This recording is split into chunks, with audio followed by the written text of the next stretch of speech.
Alright guys, welcome to 5 Minute Fantasy Football Guy, and I am here to help you get into your league's playoffs, okay? I'm giving straightforward fantasy advice that is not muddled with a bunch of statistics and numbers and stuff like that. I'm just trying to give you strategies and solid ideas to help you succeed in the realm of fantasy football, okay? Because it's going to be a lot of fun if you're making playoffs week in, week out.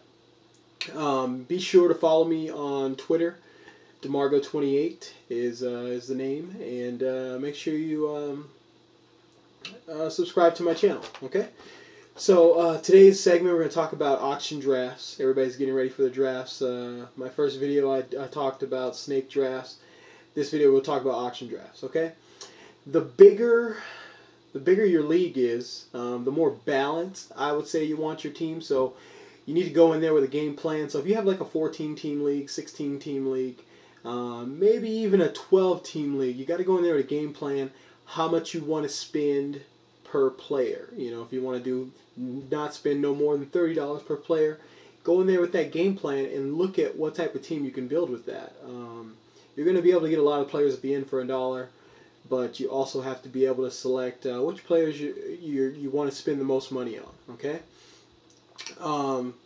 So basically, go in with a game plan, figure out what it's going to cost per. If your roster's 18, 18 people on your roster, then you're going to have to get $200.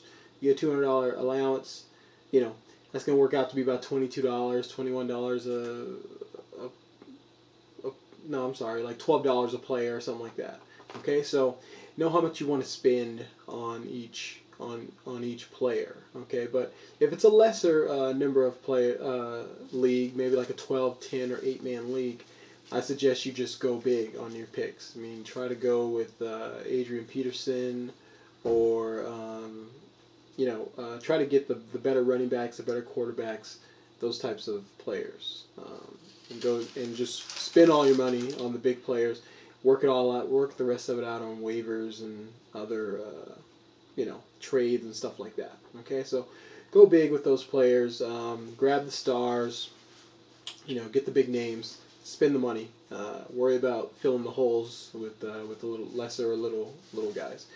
And don't wait on QBs. It's the main thing in an auction draft. The QB that you want, I'd say a lot of people say wait, throw out other QBs, but no, I say go ahead and throw out the QB that you want. Get them out there first. Grab your QB, and everything else will fall into place. See how much money it'll cost you to spend on Aaron Rodgers or Phillip Rivers or whatever QB you like, but grab that QB first, because people tend to get if a couple of QBs have gone, people will start to overbid on the few good QBs that are left. So try to get your QB out early and get them on your roster. Okay, and that's pretty much it for auction drafts. Okay, and then some of the players you might want to key in on throughout all drafts, whether you're doing a snake draft or an auction draft. And these are big upside players, are like Daniel Thomas. He's a guy, rookie in a new situation. Reggie Bush, you've seen what he can do over the years. Not very much. So I think Daniel Thomas is going to be in a position to be a very good running back and to score a lot of points on your fantasy football team. Ronnie Brown is a guy you might want to look at in deeper drafts. I can see him stealing a lot from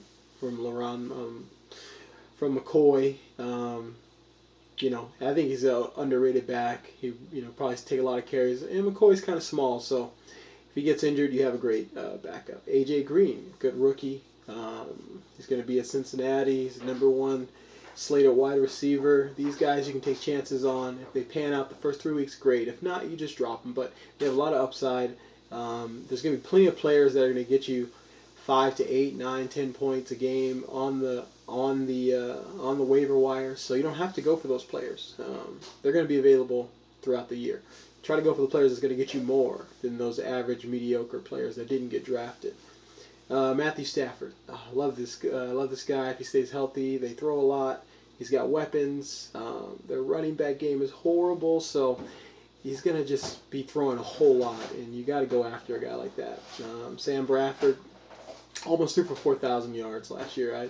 I think he's going to get very close this year, doing the same, probably in the same range of 20 to 25 touchdowns. So he's a good backup. Um, Mike Williams. People are down on Mike Williams, but I don't see why.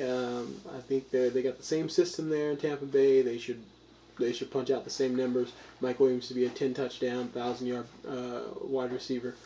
So why not pick him up? He's going pretty low on the wide receiver draft boards. Felix Jones, you have to target this guy.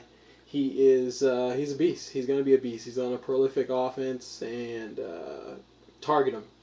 Wes Welker is the real number one in New England. So don't be fooled by Ocho Cinco and all sorts. Hernandez will probably get a lot of touchdowns, but Wes Welker will get a lot of catches, a lot of yards, and I think he will probably get the most touchdowns he's had in his career this year, just because he's going to be targeted a lot more. Okay. Fred Jackson is a good player. That Buffalo team offense is getting better. Look at him.